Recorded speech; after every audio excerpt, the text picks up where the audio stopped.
What's up, y'all? Eric here, Driveline World's OK steering wheel holder. I just had to get reefer fuel at Pilot, 2 gallons, and it got me shower power for the month. I had to activate my shower power. If you prime drivers didn't know that, I only just learned that last month. If you put any fuel in your truck in any way, shape, or form, you get shower power for the whole month. But another thing I want to point out is this dude behind me, there's like 7 empty lanes, and this guy just pulled in to get fuel behind me. Why? Now the pressure, maybe he just wants to be able to burn a whole brake or something, but now the pressure's on me. Don't do that, man. That's just, like, it's really shitty. Unfortunately, I only have to burn a couple minutes for, I got an OTIF Walmart load, but I want to tell you guys about the I-40 between Knoxville and Asheville that is open. It's sketch. I'll tell you about that and some more here shortly. Let's get into it.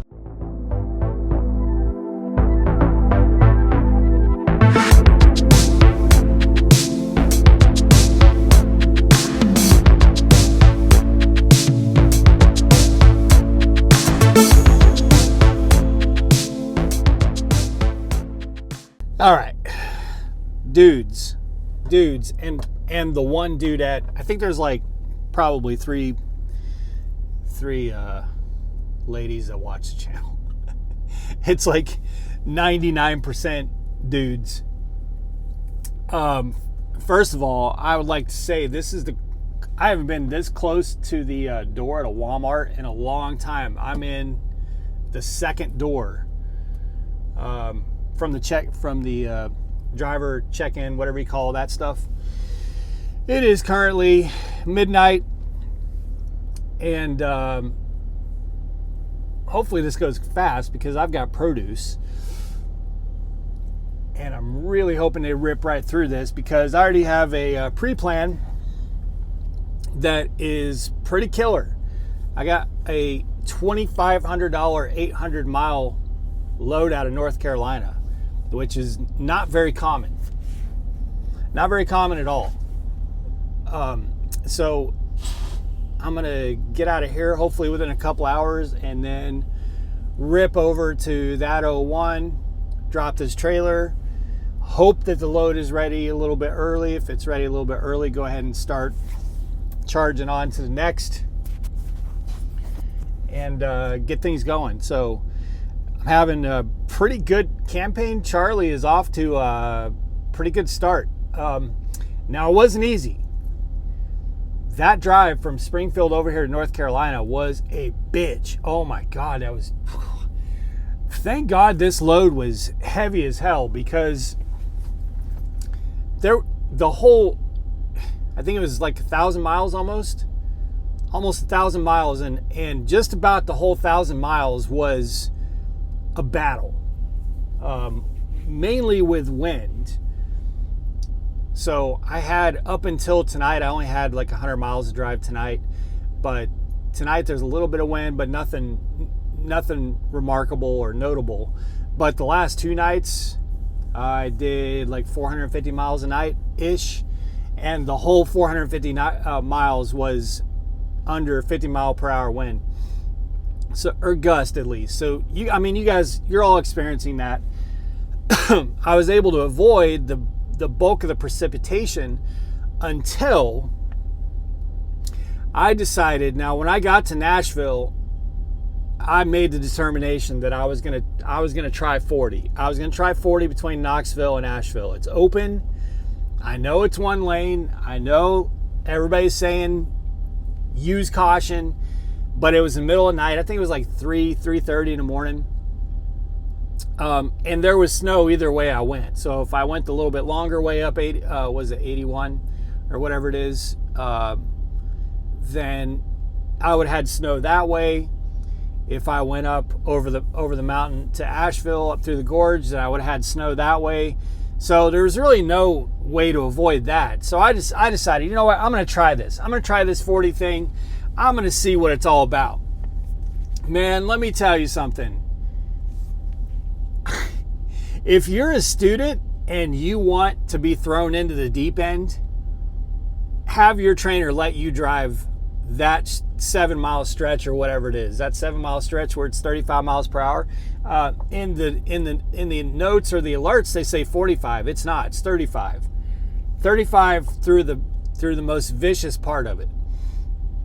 I will tell you that it's not as bad going eastbound as it would be going westbound, because the westbound side has a concrete barrier right up against the line, and the eastbound side at least has some space between the edge, between the line and the concrete barrier, but they still have these plastic, these little plastic divider things, and you can see that trucks have been whacking those for days because most of them are just completely mowed down, or a lot of them are mowed down.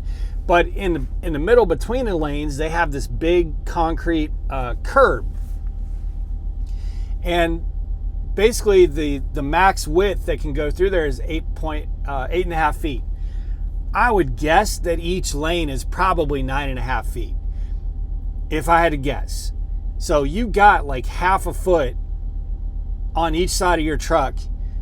That's the room for error you have. And as you all know, when you're going up through the gorge, through that canyon, it's zigzags like this. So, man, my trailer is heavy, and I'm in a 12th hole. I would tell you, man, that was nerve-wracking, and I actually would have appreciated the challenge if there wasn't snow and ice at the same time, because what I deduced from this is that they can't take a snowplow or a salt shaker through that section. I don't know how they would fit one through there. Where would you plow the snow? I don't think they can plow that. And I don't think they salted it. So not only was I having to deal with that nightmare, hang on, this yard dog's dropping a trailer to my right, which means there's not going to be any truck to my right. It's just me, a trailer, and the check-in door. How cool is that? And because I have produce, hopefully they get this. It's a lot. It's 44 skids, but they're stacked on top of each other. It's potatoes. So anyway, it didn't start snowing until I got right at that section where the interstate was destroyed by the floods. Then it started snowing heavy, and you couldn't see the lines, but you could see the plastic things sticking up, and you could see the curb. And I was going uphill. So I was just like, please keep traction, please keep traction. But man, that was, to be going through that in almost whiteout conditions, snow and ice, with so little room for error, it was challenging. It was challenging. And I think westbound would be even more challenging, because like I said, you've got cement right up on you on your right side if you're going westbound. So, but it is open. It's open, and I don't know that would be, I think the daytime might be easier, because if you got traffic, you got traffic. That doesn't really change anything. The thing is, you're able to see a little bit better. At that time of the night, and especially with the snow, it was really hard to see. And it was challenging. It was challenging. But is it doable? Yes. In our Discord server, there was some conversation of, some drivers reporting that it was really sketchy. Yes, very sketchy, but doable. So I'm glad I went that way, though, because it ended up working out. Once I got up on the mountain, the wind started whipping me again, but I was so heavy, and I think there was a good amount of snow probably all the way to Asheville. Like, the road was white, but you could tell that they were doing some salting up there where that way station is. And so I just don't think they can. I don't think they can salt. Oh man, this guy is like, come on, dude. It's a straight back. Why is he having so much difficulty getting this trailer in? He's in a yard truck, and it's a straight back. He's had to do like 5 pull-ups. Bro, look at in front of me. Bro, why you gotta do 5 pull-ups to get that thing? And there's enough room between the docks to swing the doors. So anyway, So yeah, it's doable. Again, if you got a student and you want them to get, be thrown in the deep end, give them that. I think in my training, one of my first drives out west, so my first load in TNT, no, my first load in PSD went from Springfield to Walmart, Wisconsin, and then we picked up a pork load that went to Oregon. So my first load, and keep in mind, this would be my second load actually. I only had a permit, and my trainer had me drive between Jersey barriers, heading out west. And at the time, dude, I was white knuckle sweating bullets.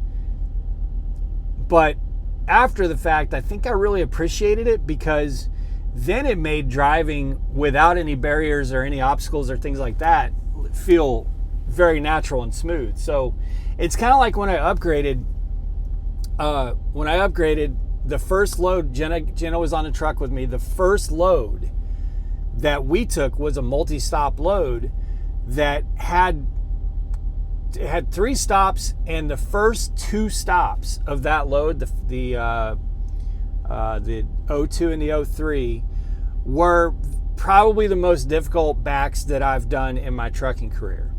My first load, first solo load upgraded, the first 2 docks were probably still to this day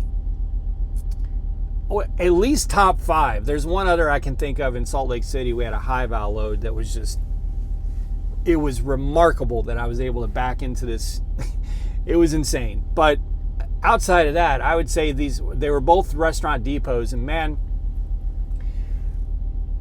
I hated it at the time. And the thing is, when you're in those kind of situations, there's no phone a friend. I mean, you can call a friend, but they can't help you. You got to figure shit out. Like, you got to work the problem, and you got to figure it out, because you're there with your truck, and there's nobody coming to save you. So you got to figure it out. And I did appreciate that I got 2 of the most difficult docks that I've ever had in my trucking career on my first load, because I had confidence after that. I figured it out. It took me a while, but I figured it out. And then after that, pretty much everything was, I've not been really intimidated since then. So, again, if you got a student, maybe not PSD. I don't know if I'd put a PSD student behind the wheel going through that section of 40, but TNT, maybe have them jump up there and drive that, because man, if they drive that 7 miles right there where the interstate's all destroyed, they could drive anything.